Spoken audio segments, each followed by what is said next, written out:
Hey, Marc Thompson here from Summit Funding. And recently I had a conversation. As a matter of fact, this morning I had a conversation with a young man who is trying to figure out how to buy a house. And we've got him pre-approved. He's done a great job as far as saving for that. But he had some questions regarding putting together a budget so he could really identify what the expenses are for buying a house. So we spent about 30 minutes, actually about 45 minutes, and I kind of walked him through this document. So I'm going to do this really, really quick as far as kind of what the family budget is to help you because I thought it might be something that might be helpful for you and your family, or maybe even your kids or friends. So this is an Excel spreadsheet which I'm attaching to this email, and there's 5 columns. Column number 5 is the one you want to start with, and that's where you put in your paycheck. If there's 2 people in a household or there's 1 person, you want to put in the paycheck dollar amount after taxes. All right, that's super important for you to be able to do that for after taxes. So that's column 5. Then once you do that, you want to go all the way over to column 1, and in column 1, you're going to start listing out. And this is really challenging because there's so many things that we pay for maybe in life that we're really not, that we're just used to paying with our ATM card or paying with cash, or it's just on our credit card and it's just an automatic subscription. But what I invite you to do is to go through your bank statements, go through your ATM, go through your credit cards, and really see where your money is going. You might be surprised. So this is just an example, but in column number 1, what I want you to do is go ahead and modify this based on you and your requirements. If you're paying rent, if you have a car payment, if you have student loans or credit cards, you're going to be listing out all of those in column 1. Also be aware of all the subscriptions. I don't know about you, but they just keep sneaking up on me between Amazon or Spotify or Hulu or Netflix.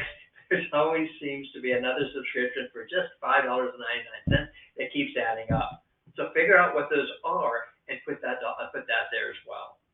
Second thing is you're going to take a look at column number 2, and column number 2 is the bare minimum payment. So on your credit card, you got a $1,200 balance on it, but your bare minimum payment is only $50.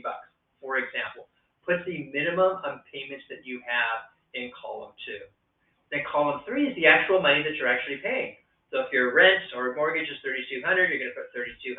But if your credit card is $50 minimum, and say your bill is $1,200, you put the $1,200 because that's how much you actually did. Okay? You're going to be putting all those numbers here in column 2. Column 3. In column 4 is where you're actually going through the money that you're saving, whether it's your money market account or your 401k. That's the amount of money that's going to be there, and that's going to be super important for future savings or future projects that you'll have. So that's a really high-level version of it, column 1, 2, 3, 4, and 5. There's a document that I'm attaching, which will have a little bit more details. And do something absolutely crazy and pick up the phone and call me. We can set up a 15-minute call, and I'd be happy to walk you through this. One last thing I want to share with you, and that's down at the bottom, because the bottom is part which is the wealth accumulation part. And I invite you to be able to fill this out once a month as well.